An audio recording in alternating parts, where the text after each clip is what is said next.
This conference will now be recorded. So with that, if you want, I can read the introductions off of the attendee list. Okay, so I'll have to read the attendee list. If you want, I can do that. Please. Thank Okay. you. Brian Doherty, MRPC. Present. Daryl Amaral, Mass DOT. Here, present. Ben Brigger, Mass DOT. Present. Excuse me, Beth Faxon. Present. Myself, Brad Harris, MRPC. Sarah Bradbury. Here. Brian Doheny. Here. Carolyn Sellers. Here. Chelsea Prentice.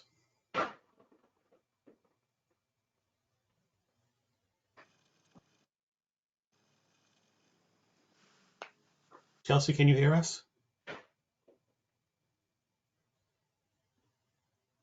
All right, we'll move on. Dick Kilhart. Here. George Kahali. Present. George Snow. Here. Janet Tice. Here. Randy Williams. Here. Rebecca Merrill.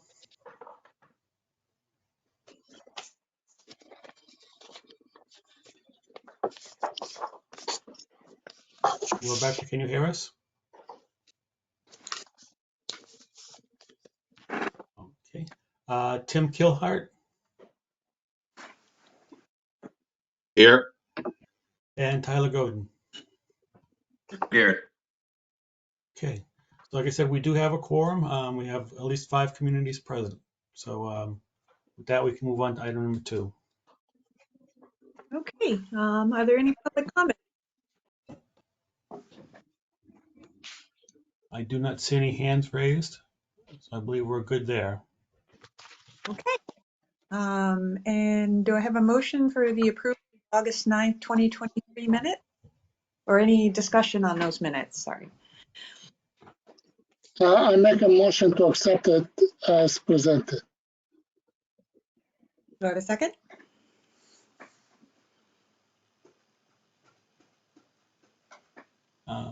We really don't need a second at this point. We're just doing it by consensus. Okay. So if there's no objections to the minutes as they're presented, we'll assume they're approved by consensus. Is there any objections? I don't see any hands or anything, so I believe we're good to go.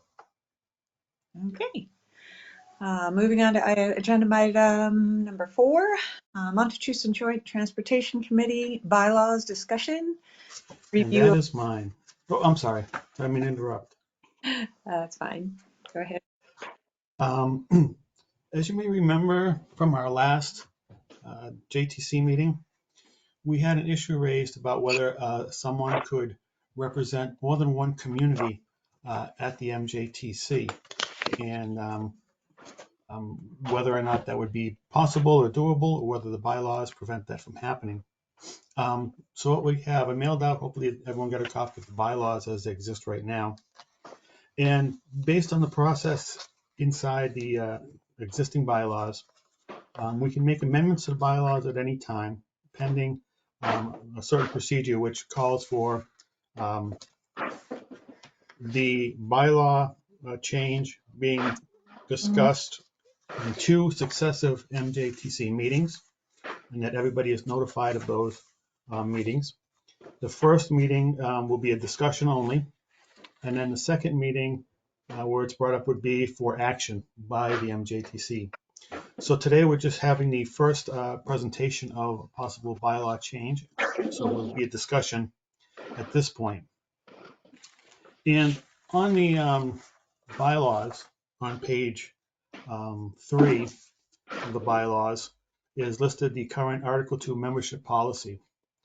And membership in the JTC is inclusive rather than exclusive in order to provide for open and broadly participatory transportation planning process. All MRPC communities within the transportation planning area will be represented. And then item 2A lists A and B lists who will be the representatives for the communities. And there's one representative from the cities and towns of the planning area appointed by the planning board of each community.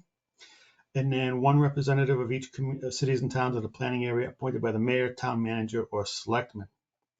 And both say that, on the planning board representative, they can be either a member or a representative of the said planning board. So there's no requirement that the planning board representative actually be a member of the planning board, just as someone who can represent the MJTC. And from that, there's really no discussion on whether that person can represent two communities. So that is the question before us for the discussion purposes. Now, as we just did with the minutes, we do things by consensus. There are no formal votes planned at any point unless something comes up that requires, it reaches a point that there is enough discussion that required a formal vote. But mostly we do everything by consensus. I guess the only time we really do a vote is during the election of officers. And at that point, the community only gets one vote, even if more than one representative shows up for the meeting. In terms of our point of view, from the Planning Commission's point of view, I do not really have an issue with it because the reason for the JTC is to try and get as many people involved and get as many communities involved and have them their voices represented here.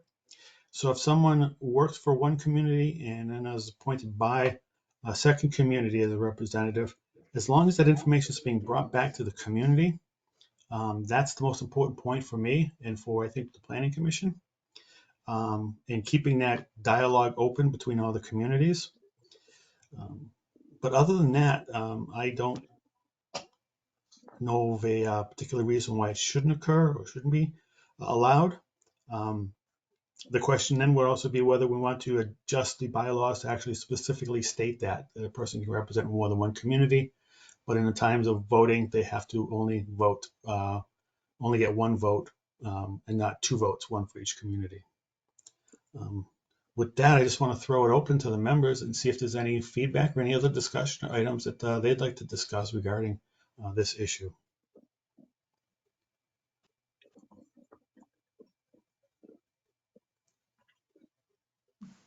Well, I think, Janet Tice, Shirley, I realize that we rarely vote, but we do sometimes vote. And I think it's a little awkward that that individual would only get one vote. That means, I think that means that one of those two communities may not be, well, I see the one vote would cover both communities, I guess. Yeah. And that would be counted as one vote, not two. Mm-hmm. Yeah, the question would be whether the person has instructions from the community to vote one way and the other community wants them to vote a separate way. Right. That may be an issue if something like that were to raise. I would encourage the person to make sure the second representative shows up from one of those communities to the JTC. I mean, that Right. could be their way to solve that issue. I personally would like to see every community represented. I think that's the spirit of the MJTC. But I'm only one person. So in that spirit, would you allow them to represent more than one community if they can bring that No. information back? No, I Okay. wouldn't. Okay.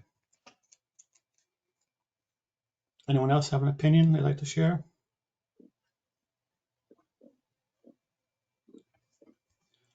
I see no hands raised. Would anyone like to propose a solution for the this discussion for voting by the members at the next one to change the bylaw or to not change the bylaw?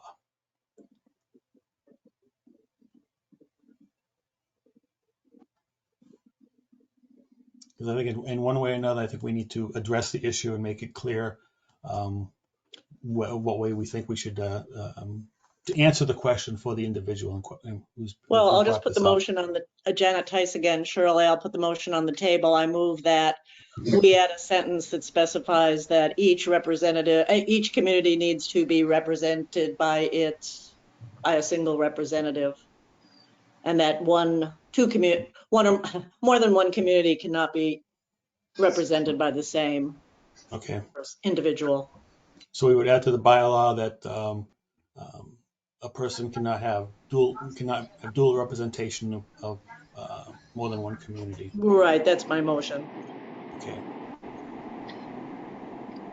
Jan, Chelsea Petrus here from Health Equity Partnership. I agree with you in spirit, but I also feel like there's a capacity issue that some of the smaller towns are facing where they're appointing, maybe the wording should leave it to their discretion that if two towns appoint the same individual, then there should be a provision that each community gets, that there's a vote associated with each community. I mean, you could end up with a situation where,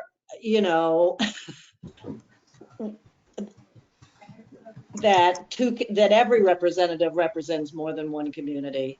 That would not be, that's the slippery slope.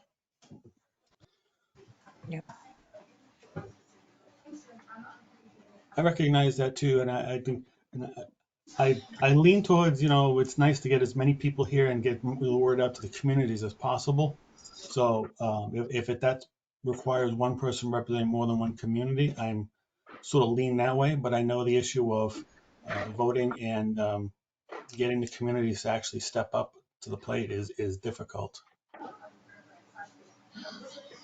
Yeah, I have a question.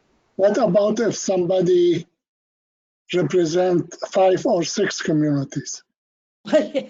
I think that's what Jan is talking about, the slippery slope. Do we start moving Yeah. in that way? Yes, Yeah, yeah, I agree with her. Brad, could we just say that every community or every representative would get a vote, so that person could potentially get that number of votes based on the number of communities they represent? We'd want to limit that to basically, I think, one vote for the person. I mean, theoretically, we'd have to address that. Do we want them to have a vote for each community, or one vote just because they're one person? No. So that clouds the situation too. Brad, Tim Kilhart, Harvard. Yeah, I brought this up at the last meeting, and I think I agree with Janet. I mean, it'd be nice to have everybody there. I understand the commission's idea of having as much representation as possible, but we're talking. I mean, there is a strong possibility that some of the small towns could have one person represent 3 or 4 towns, and if you're going to give them 3 or 4 votes, they can swing the vote on their own. And I don't think that's right to the other towns. I mean, if there's something that's important, then I think that's when you find these meetings that are heavily attended, when you've got a hot button topic.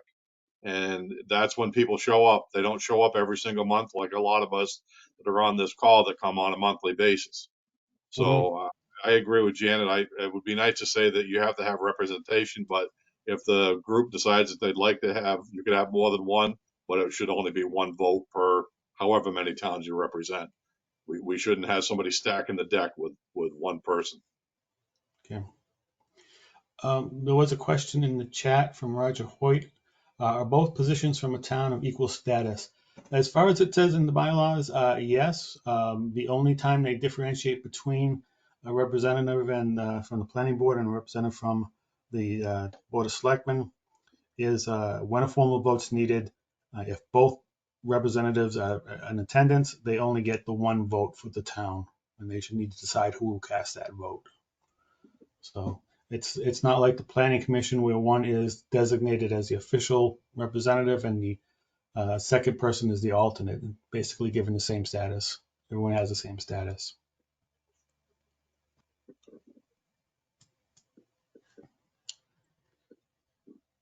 Any other comments or points?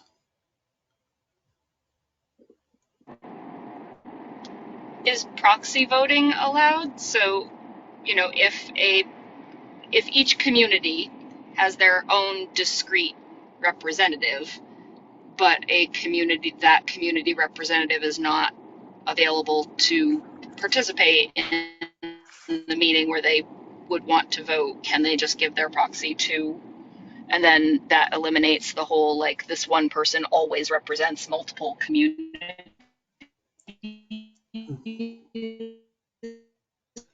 We don't have anything per se regarding proxy votes.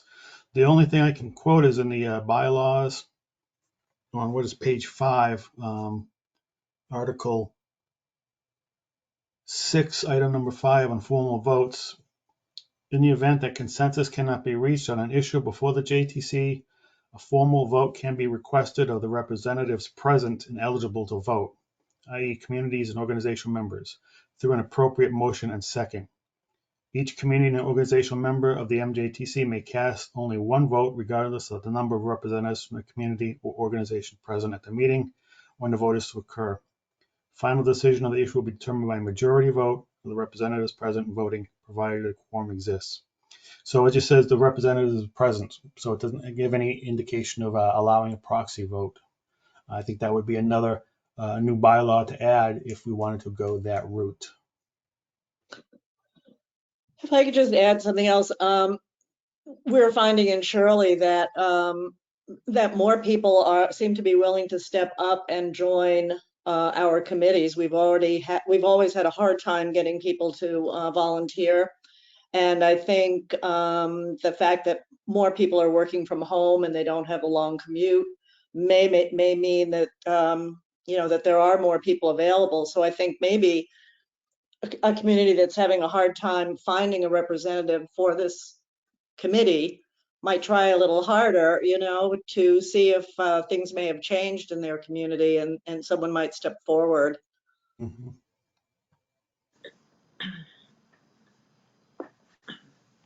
That'd be a nice issue to have with some of these smaller communities. I mean, we're pretty small.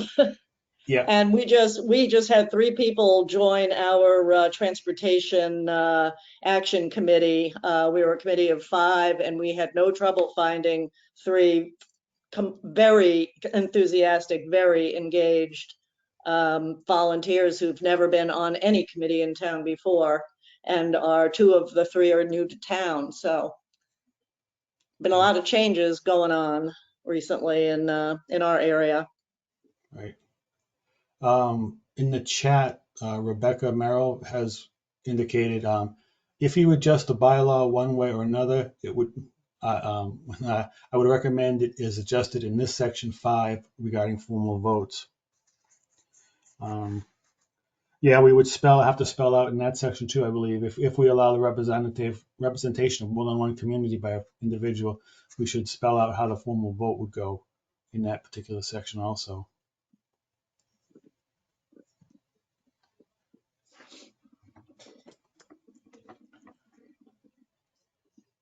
So any other comments or suggestions?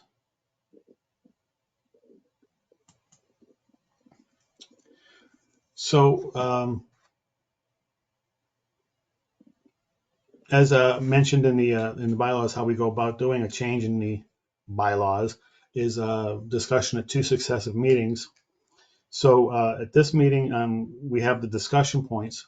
What I could do from now is to put those together based upon what was been talked about here, develop a motion or a change in the bylaw, and present it at the next MJTC meeting, where we can vote on whether the change occurs or not. I can give the 2 options to A, leave the bylaws as they exist right now, or B, change it to add a person can represent more than one community and formal votes will occur in a certain way. And that way we can have at the next meeting a discussion between choosing A or B between the members that are present. Does that sound like a plan or a way to go about this?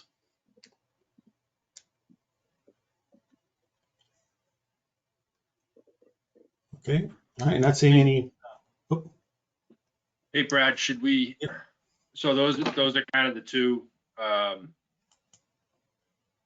sort of choices from this discussion, but also should we also maybe add in some language with the possibility of adding a proxy vote option with some guidelines for that?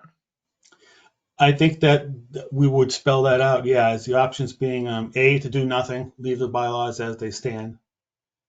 Well, maybe there's three options. A, leave the bylaws as they stand. B, allow a person to represent more than one community. And then we would set up how the formal voting would occur if someone represents more than one community. So it could include proxy voting or something. So, but I can put those together into various options so that when we do meet next time, there'll be you'll have a clear choice to decide between 1, 2, or 3, or however many it breaks down into.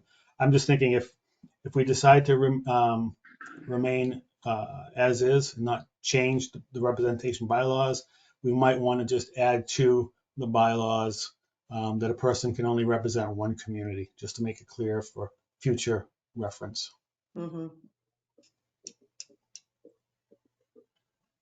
So if that sounds good, that's what we'll put together for the next meeting. And at the next meeting, we can have another discussion and a possible vote on a bylaw change.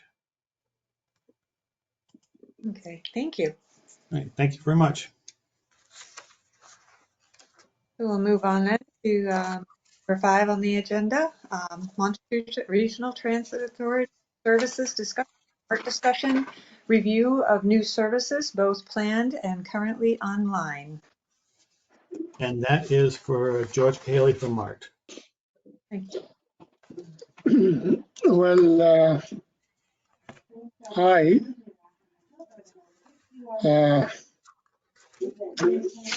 First thing, Mart has so many services in our communities. As you know, Mart right now has 25 communities in its region, and we have fixed bus routes in Fitchburg, Leominster, Gardner, and Atoll. And also we have shuttle service like Wachusett commuter shuttle. It is between Gardner and the Wachusett commuter station. And we do have a shuttle called Clinton Worcester commuter. It is between Fitchburg, Leominster, and through Clinton to Worcester. And then we have Townsend commuter shuttle serving Townsend to Fitchburg intermodal center. And we do have Atoll Link. Atoll Link, it is between Gardner through Phillipston, Templeton, all the way to Atoll. Then we have Winchendon Link. It is Winchendon to Gardner through Templeton. And also we have intercity service between Leominster, I won't take this call.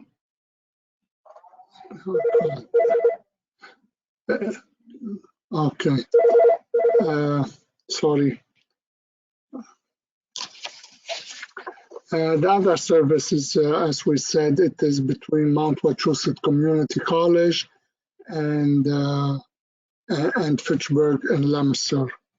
The other services we have two. It is Boston Shuttle. It is between Fitchburg, Leominster, and Boston hospitals. We started that service with just for veterans. Lately, we open it to everyone who wants to go to the hospitals in Boston. Then we have Worcester shuttle between Fitchburg, Leominster, and Worcester. Then we have Devon's on demand, and we created a new service just lately called Devon's Workforce Ride Program. I will explain all these services later on. And then we have ADA service, subscription services, and evening services. As you see, we have so much public transportation in the region, and we like the people. We've been advertising as much as we can on radio, newspaper, social website, everything, Facebook, and just in June, we changed our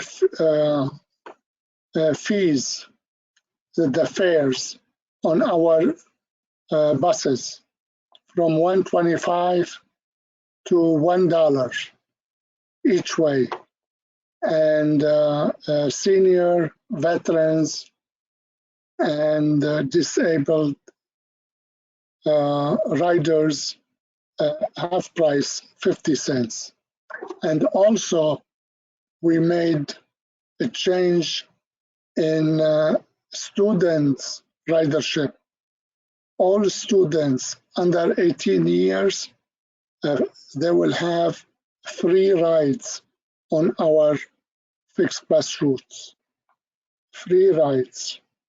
Also, the active military and the blind will have a free fares on our services. This is the new fares we implement in June. Now we'll talk about the services and explain a little bit about them. Try to be quick as possible. We have, as I mentioned, the ADA paratransit service program. Is for people who cannot use the regular MART bus service. Could be for one trip or as much trips as they need. And that service, it is complementary to the fixed bus routes. What that means is 3/4 of mile from cover a 3/4 of mile from our bus route service. And because we have so many routes in Fitchburg, Leominster, and Gardner, the MART advisory board decide to have Fitchburg, Leominster, and Gardner 100% under ADA program. Anybody with this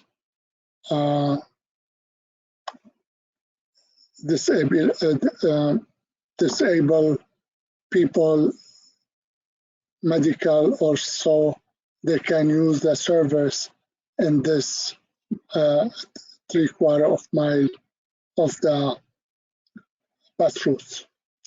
And then Lunenburg, Lancaster, Sterling, Westminster, Templeton, and Winchendon, we kept the 3/4 miles area. And this is for the ADA. Then we have the subscription service in our region. The subscription service is created in we have divided to several programs. One, Fitchburg, Leominster, Lunenburg, Westminster, people, they can purchase monthly subscription. This service has to be monthly pass.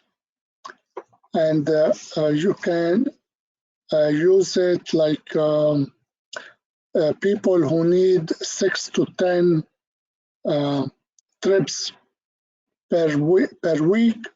It is $165 a month. And people who needs it for 1 to 5 trips per week, it is $90. And we have several fares for Fitchburg, Leominster, Lunenburg, Westminster. Then we have Gardner to Fitchburg or Leominster, Lunenburg, Gardner to Fitchburg to then we have Gardner to Gardner and Westminster. All is different fares. And this service has to be from one location to other location, fixed locations for the whole month, this subscription. All these information, it is on our website, MART website. Then we have the evening service, and we encourage all people to use it. The MART evening service is for people who needs a ride between the hours of 8 o'clock to midnight. For any reason, they can call MART and book their ride. Doesn't have to be 2 trips, could be just one-way trip for any reason, but they have to call 24 hours before. And the price is only $2. You cannot really beat it. Then we have Devons on Demand. And this Devons on Demand, it is for people who lives in Fitchburg, Leominster, and works in Devons. And this service, they have to call day before, and if they have their schedule for the whole month, they can book their trips for the whole month. And but we have fixed loops for people to call and book their time. We have 4 loops a day, and we can pick them up from the intermodal in Fitchburg, MART Garage City Line in Fitchburg, Leominster Monument Square, and the mall at Whitney Field at the McDonald's. These 4 locations will pick them up from there and take them to their destination or manufacturer in Devons to work. and come back. And this is only for $2. Then we create a new service for Devens also, just to make more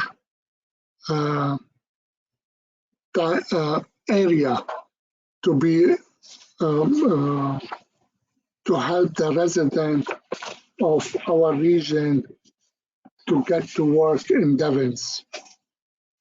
And we call that a new program, Devens Workforce Right Program. And we divide a small region to 1 and 2 zones. And zone 1, it is Shirley, Air, and Harvard. And they can book their ride from these communities to Devens for only $2 a ride. Then from zone 2 to Devens, zone 2, it's $3. $4. And it is from Lunenburg, Fitchburg, Leominster, Sterling, Lancaster, Bolton, Stowe, Boxborough, and Littleton. If anybody from these community wants to come to Devens, it's only $4 a ride. This is a great service for people working in Devens. And I mentioned before, we have a new service now from town of Townsend, commuter shuttle to Fitchburg train station. And it is a free service to get to work in Boston or in Fitchburg. Anybody can use the service, free. Then we have the evening service, the one I mentioned early.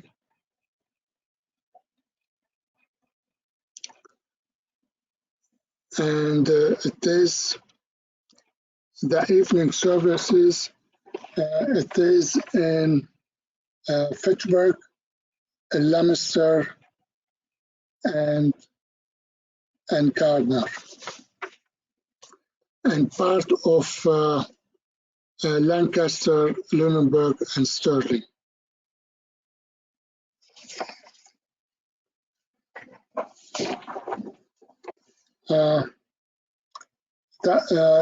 Then finally, we created Mart Connect. The Mart Connect, it is for, we started in July, and that grant was given by Mass DOT, and for the towns of Lancaster, Lunenburg, and Sterling. Anybody can use the service in these 3 communities by calling Mart the day before. And the fare, it is depend on the mileage. From your location, from these 3 towns, if you're going 10 miles for $3. From 11 to 15 miles, $4. From 16 miles to 20, $5 each ride. And so far been very, very successful program. People using it between 5:30 in the morning to 10 p.m. And last 3 months, we had over 1,000 rides. People using it to go shopping, to go to train station from their homes, to shopping, anything. And this is what I have for this Mars services, and I'm ready to answer any question you have.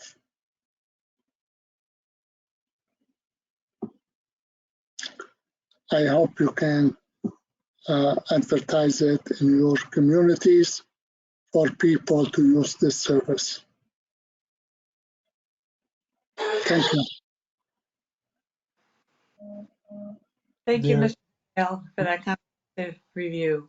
Does anyone have any questions for him?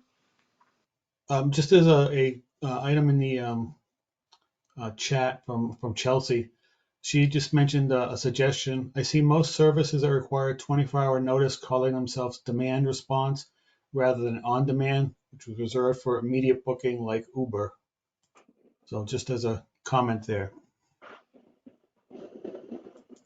Thank you for that. Okay, thank you.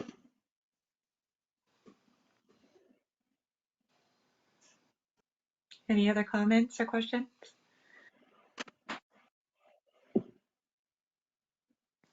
Okay, thank you, Holly. We're moving to agenda item number 6, the contract status reports. The first one is from the Federal Transit Administration. And I will turn that over to Sherry and then Tyler.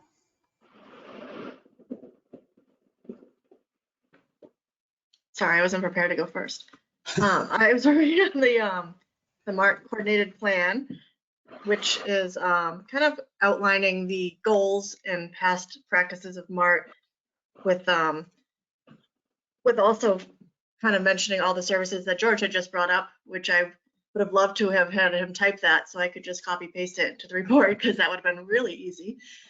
But right now we have a draft document. It is in MART's hands. They're reviewing it. There's some information that we do need to have them input based on what they hope to accomplish in the future, and also some of their ridership information that we had some of, but not all of. So we are hoping to have, I know I had talked to Bruno, the director at MART, and he had mentioned that he would be getting back to me probably within the week. So I hope to hear from him early next week, and then we can try to have a final draft document where I could do a presentation for the JTC in the very near future. So that's my update for that. Thank you, Sherry. Tyler, do you have an update for us? Yes, so another MART project that we are working on is the Eastern Communities Transit Development Program. And those Eastern communities are Air, Devens, Harvard, Lancaster, Littleton, and Shirley. So I'll just give a brief overview of what the project is, how we're conducting it, what we currently have in the report and the draft report, and sort of the next steps going forward. So the objective of this task is to develop a transit development program to meet the existing public transit demands and guide the future development of MART's transit operations in their eastern communities in a financially feasible manner. So the planning process will include the collection and analysis of demographic, land use, and transit operation information. And we will our staff will analyze the latest demographic and socioeconomic data of the existing workforce in neighboring MART communities that are connected to Devens.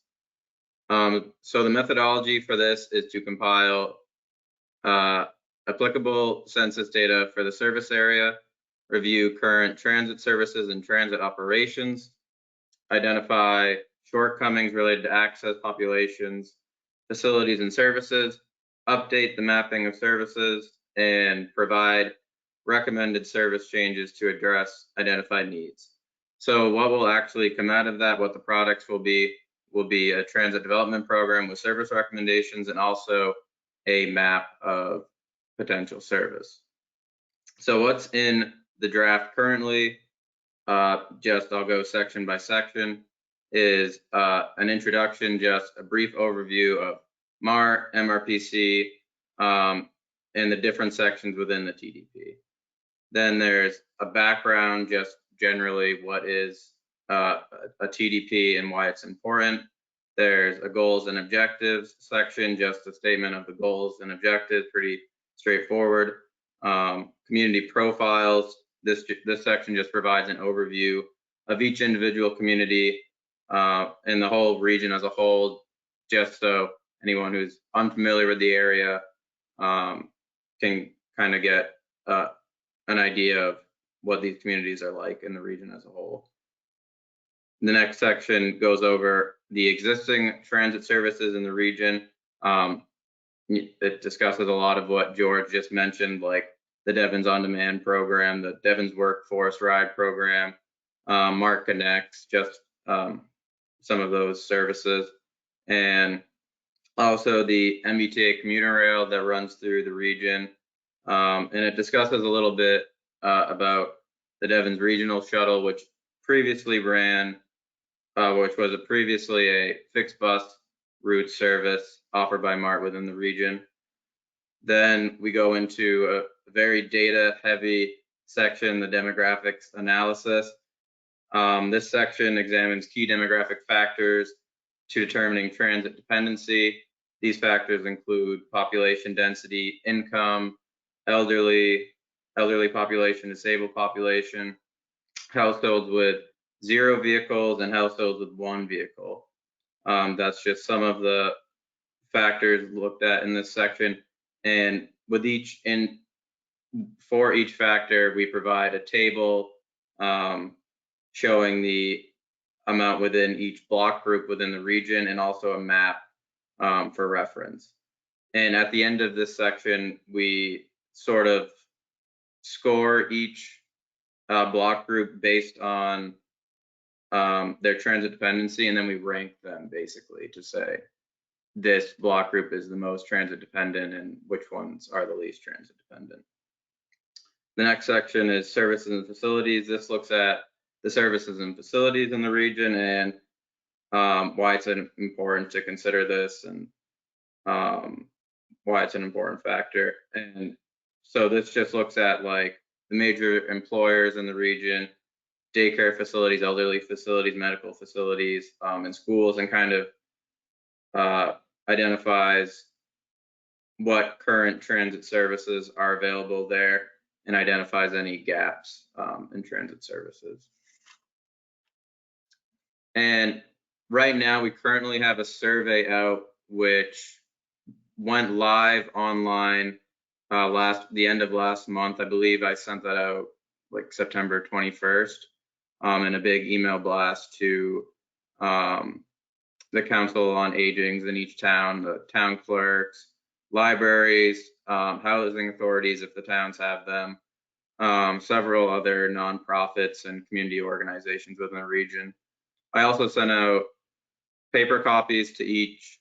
I put those in, or I sent those out to this Council on Agings, the libraries, and in some cases, like in the town hall. Not every town hall, but some town halls. So this survey is basically just to get feedback from the residents of the region on travel habits, opinions on transit, and their desire for additional transit in the region. So this survey will be open till, we're gonna say like about October 23rd-ish, like that week.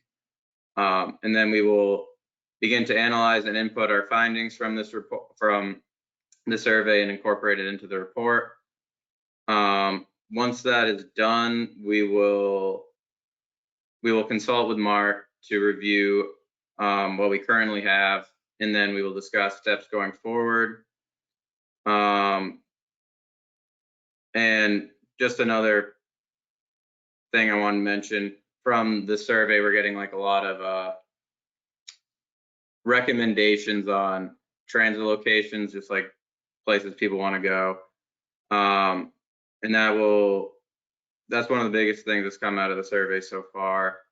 And that will inform our service recommendations, and we can discuss with Mar how we want to incorporate that into the report.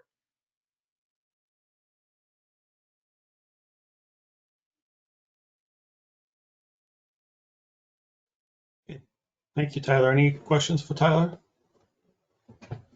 Yes, thank you, Tyler, for that excellent update. Is this a first publication of this report that you're compiling? Yes. Excellent. This sounds like a big project. I look forward to it. Do you know when you'll be releasing the draft, just generally? There's still a lot to be sorted out. So right now, I'm not sure. So the survey will conclude, like I said, towards the end of this month, and then we'll send it, what we have now, to Mart for their review, and then we'll consult with them from there. So it's up in the air right now. Thank you.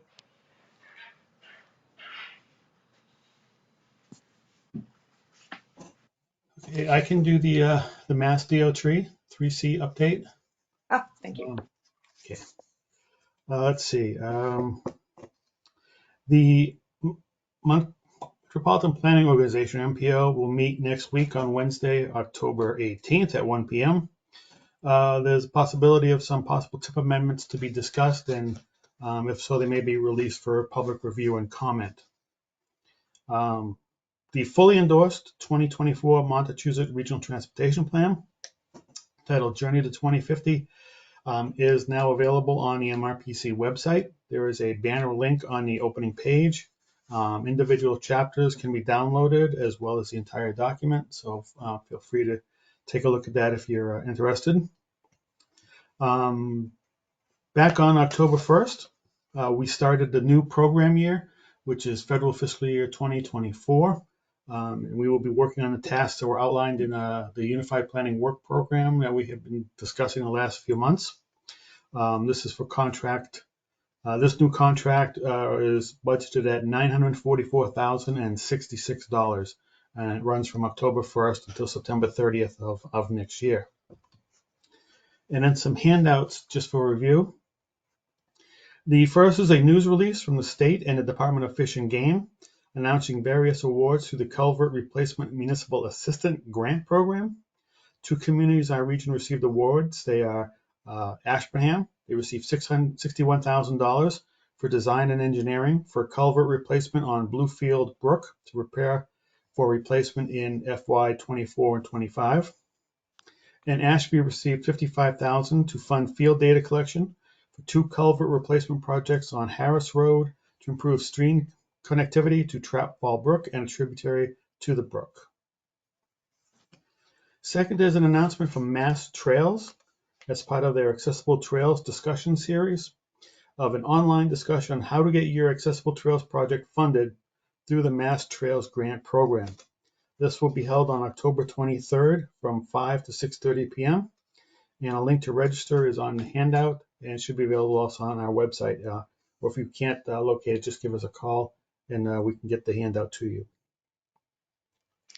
The next handout is a copy of the Community Transportation News from Mass Mobility and MassDOT. This newsletter provides information from MassDOT Rail and Transit announcing the schedule for the next round of applications for wheelchair accessible vehicles. This will open on November 28th.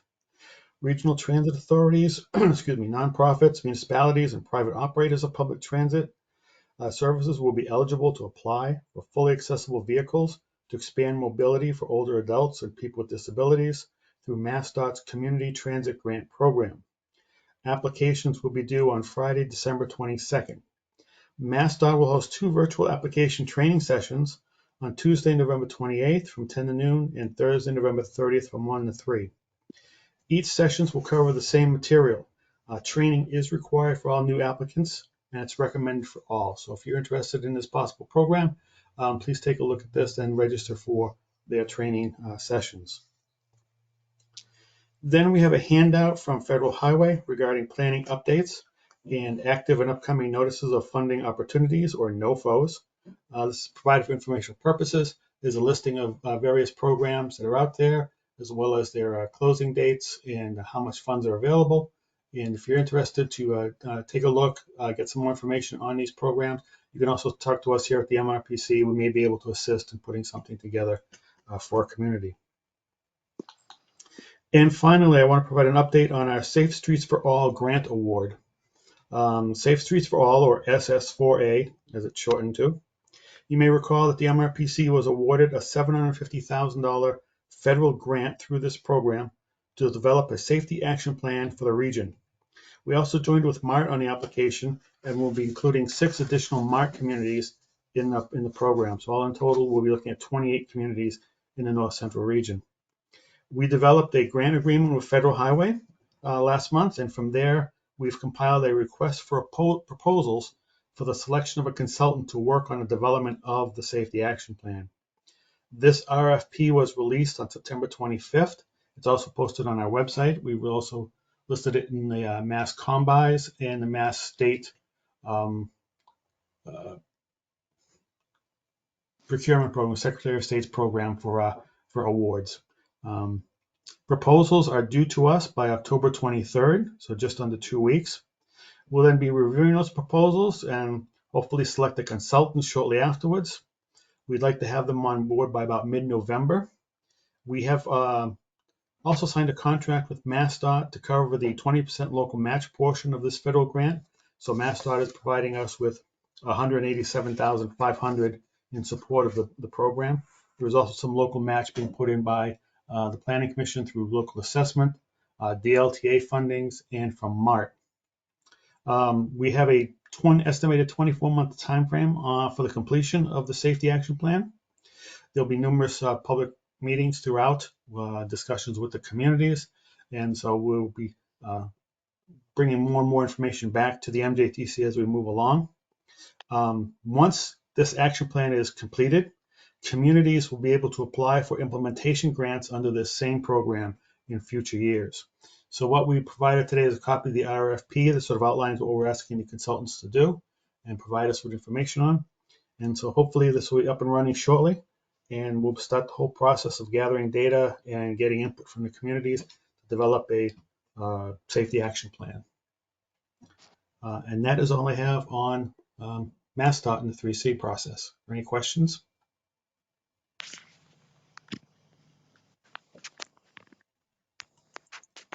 I do not see any hands. So I think we're set. All right, thank you. That's a very exciting project. So with that, I'll ask when the next MJTC meeting will be held. Right now, it's scheduled for November 8th at 2:30 p.m. I anticipate if the MPO next week releases a couple amendments, we'll use that as an opportunity for public comment. And then we can look at the possibility of whether we want to hold a December meeting or not. But next meeting is November 8th at 2:30 p.m. Excellent, thank you for that. And with that, I'll take a motion to adjourn if there's no other further discussion.